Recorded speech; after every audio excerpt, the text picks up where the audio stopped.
Our text today is read from the second chapter of the letter of St. Paul the Apostle to the Galatians, beginning with verse 1. Then 14 years after, I went up again to Jerusalem with Barnabas, and took Titus with me also. And I went up by revelation, and communicated unto them that gospel which I preached among the Gentiles, but privately to them which were of reputation, lest by any means I should run or had run in vain. But neither Titus, who was with me, being a Greek, was compelled to be circumcised, and that because of false brethren, unawares brought in, who came in privately, to spy out our liberty which we have in Christ, that they might bring us into bondage. To whom we gave place by subjection, no, not for an hour, that the truth of the gospel might continue with you. But of these who seem to be somewhat, whatsoever they were, it maketh no matter to me, God accepteth no man's person, for they who seemed to be somewhat in conference added nothing to me, but contrariwise, when they saw that the gospel of the uncircumcision was committed unto me, as the gospel of the circumcision was unto Peter, for he that wrought effectually in Peter to the apostle of the circumcision, the same was mighty in me toward the Gentiles. And when James and Cephas and John, who seemed to be pillars, perceived the grace that was given unto me, they gave to me and Barnabas the right hands of fellowship, that we should go unto the heathen, and they unto the circumcision. Only they would that we should remember the poor, the same which I also was forward to do. The purpose that St. Paul had in writing this letter to the Galatians was to clarify and to distinguish the controversy as to whether or not the New Testament is a continuation of the Old, or something new and entirely different. His answer to that will be that it is a contrast and not a sequel. In the Old Testament, God revealed many things in prophetic terms about his intentions and plan for the world through Christ. No attempt was made by St. Paul to rule out the Old Testament as part of the Bible or as profitable for instructive teaching. Many types and shadows of the Church and of Jesus Christ and his work are to be found there. However, the issues that St. Paul is attempting to deal with is that it is a distinct separation, a difference, a contrast between the Old Testament and the New.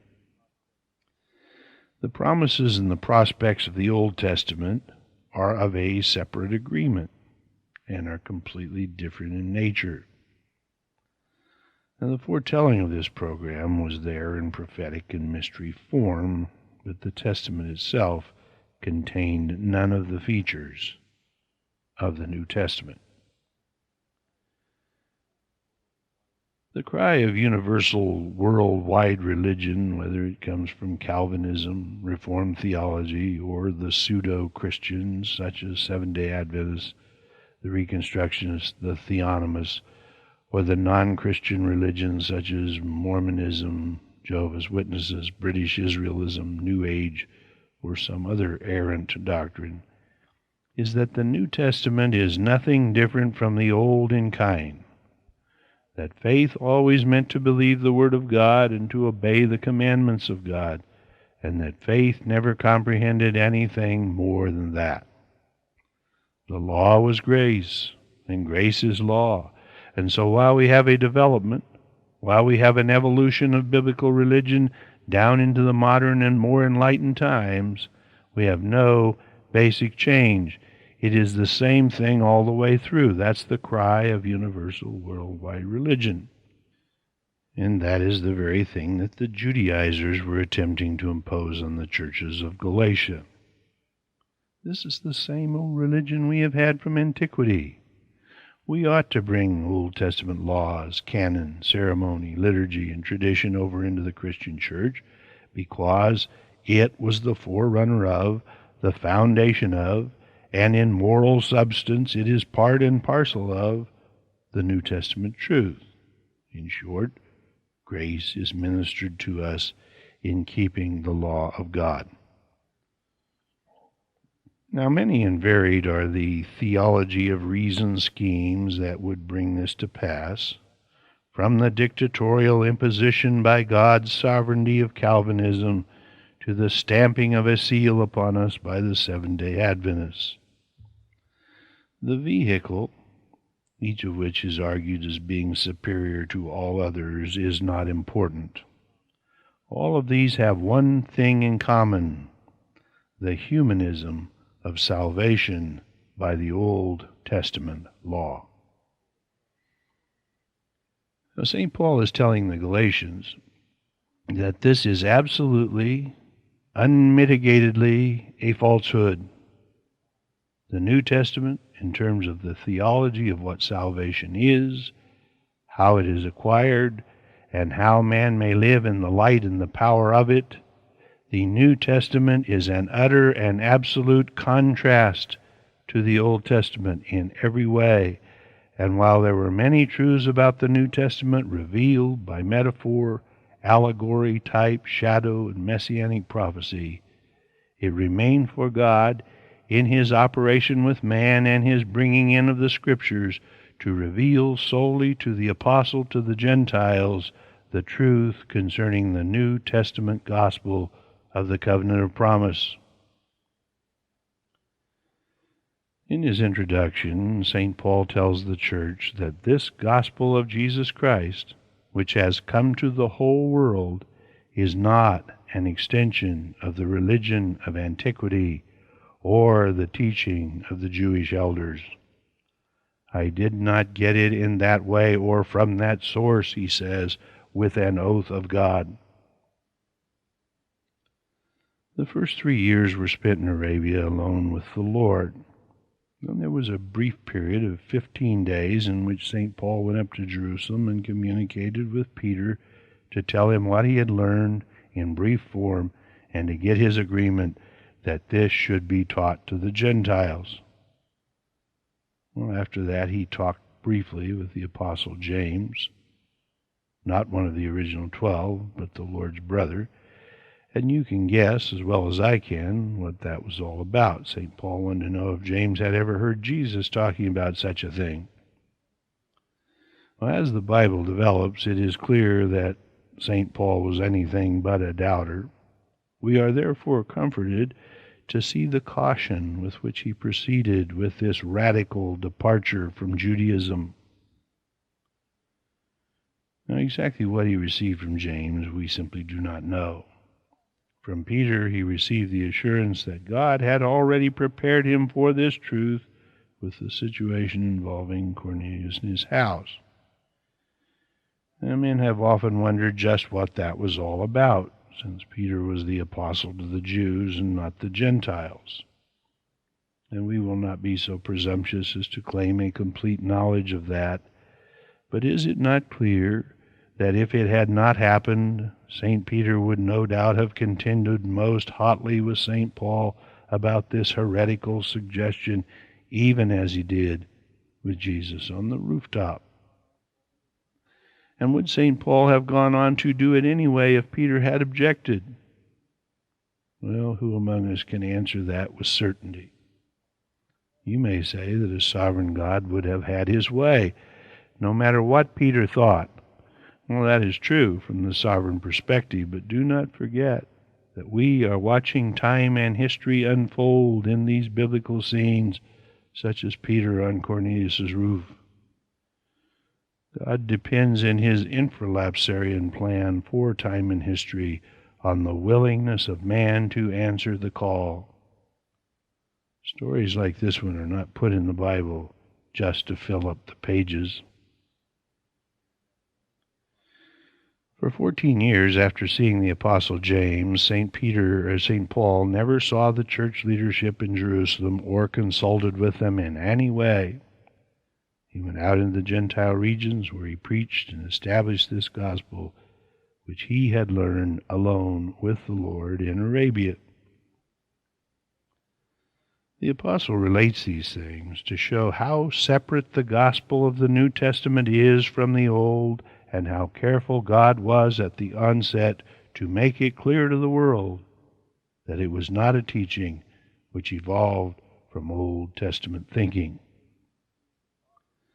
No one can say that the Jewish apostles in Jerusalem had something more connected to the Jewish dispensation in mind, because they had nothing to do with it, and no input into it. Only Peter, whom the Lord had conditioned for this development, and James, the Lord's brother, were even told about it among the church leaders. Well, St. James was a prominent leader in Jerusalem and the president of the first council in Acts 15:13, but he did not ask for a council, and he apparently had very little to say. When he did speak in Acts 15, it is clear that he agreed with St. Paul's decision and that he understood the prophets to have predicted this very thing, most particularly in Amos. Well, James may have heard Jesus teaching this when sitting around the house or out on the pathways with him, and it may be that very confirmation that St. Paul sought and received when he went to see him, though that is something we cannot be sure about. The way this all came about was entirely new in every way, and not the result of Jewish Christian leaders in Judea trying to comprehend how the church should expand.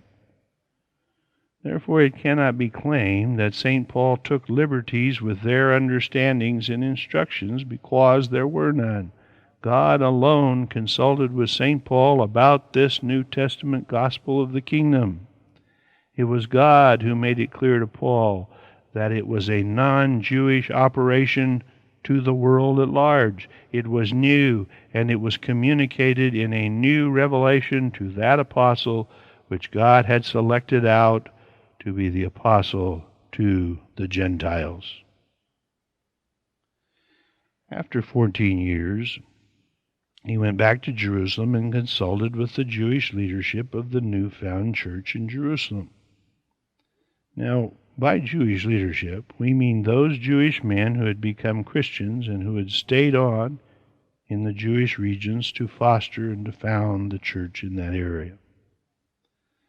And we're not talking about any gospel that was Jewish in its tone, but rather those Jewish men who functioned in Jewish regions to establish the church.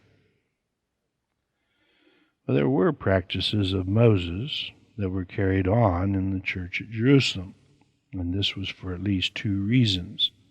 One is that they did not yet know what Paul knew from his 3 years with the Lord in Arabia. And then there were ceremonial practices which, if done as an outward testimony of a New Testament truth, Christian truth in the heart, they were permissible.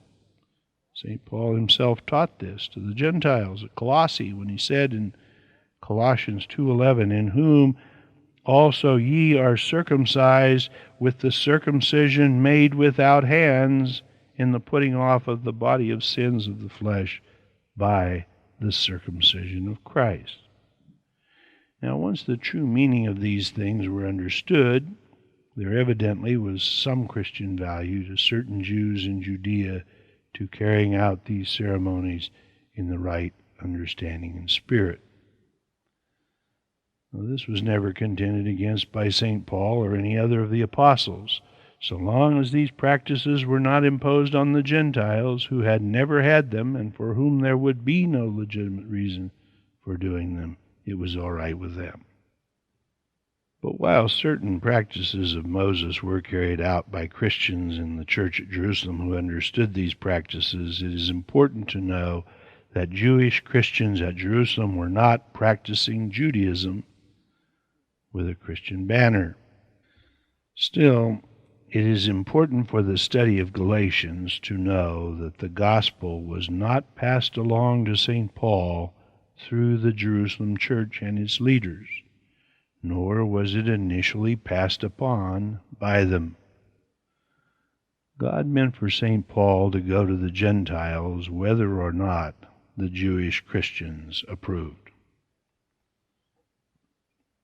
The discussion in Jerusalem centered around the Jewish argument that the covenant of promise was made to Abraham and thus to the nation of Israel, and that the kingdom of God was primarily a Jewish matter. If Gentiles were to be allowed into it at all, which they did not want to see, at the very least they should be required to keep the traditions. But here was St. Paul, a man who had once been the most zealous Pharisee of them all, now deliberately discouraging the Gentiles from anything that had to do with Moses or the law. It is that situation that the apostle talks about here. And I went up by revelation and communicated unto them the gospel which I preach among the Gentiles, but privately to them which were of reputation, lest by any means I should run or had run in vain. And so St. Paul went up to Jerusalem with Titus and Barnabas and probably Luke, and met with the church and its leadership there. They all met in Jerusalem in what is now referred to as the First Jerusalem Council to discuss this New Testament gospel. And the apostle says that he went privately to them which were of reputation, so that his race would not have been in vain. Now, this has been the subject of much discussion and disagreement through the centuries of the church. What is St. Paul saying here? As in most cases, the truth is never as complicated as we like to make it out to be. What he said is simple. He did not go out and try to gather up an audience with the people in order to gain popular approval and support for his actions. He was careful not to circumvent those leaders. He wanted to tell them what he had been doing and why, and let them go to their people with this very sensitive matter. He wanted to involve them all in it and let them tell their own people so that the people would look up to them for this wisdom and insight. If St. Paul had been the one to tell the people and to steal the limelight, so to speak, the leaders in Jerusalem would have most likely opposed him. St. Paul told them that they were the leaders of the people, and it was their office and not his to set the governing rules for the new church. Remember now that we're not talking mainly about apostles. Of the considerable number of men who were at the council, only a few were apostles. Mostly they were local bishops, pastors, and preachers. There was a huge church in Jerusalem, meeting from house to house, and the duty of oversight was heavy and involved many people. Even among good men, competitiveness can break out very quickly, and great charitableness and wisdom and great concern is necessary. St. Paul was set for the defense of the gospel and the witness of Christ. He was not trying to establish a personality cult. Even though at times personality cults have built up around St. Paul the Apostle, that was never his intention. He was not trying to preach himself or to get glory to himself. He was trying to further the gospel, and so he decided on a plan. He would go and tell those men and let them thrash it all out. His experiences from years before had told him that Peter and James understood, and he felt that he could count on their understanding and support. Then once a decision had been reached, they should go and tell their people. It was then up to them to present it in any way they chose. If they wanted to give the impression to their people that this was something that they discovered and something that they were in on, St. Paul did not care, not at Jerusalem, as long as this gospel was preached. He would rather have these people on his side, cooperating with him, than to compete with them, reject their counsel, which he would have had to have done if they decided to forbid him to go to the Gentiles and have them as enemies.